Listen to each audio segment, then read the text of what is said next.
Mula sa mga barong-barong hanggang sa mga lansangan na nagsilbing tahanan sa ilan.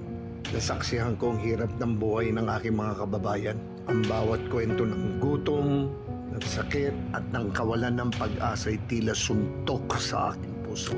Ang kanilang mga mata na puno ng pagod at pangamba ay malinaw na refleksyon ng kanilang kalagayan. Ngunit sa kabila ng lahat ng ito, hindi nawawala ang pag-asa ko. Dahil sa bawat Pilipinong naghihirap na aking nakakadaong palad, ako ay napapaalalahanan.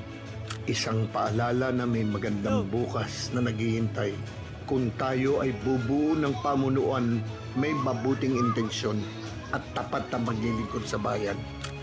Gagawin ko po ang aking makakaya upang maiahon kayo sa kahirapan. Sama-sama nating harapin ang hamon at bubuo ng isang lipunan kung saan ang bawat isa ay may pantay na pagkakataon.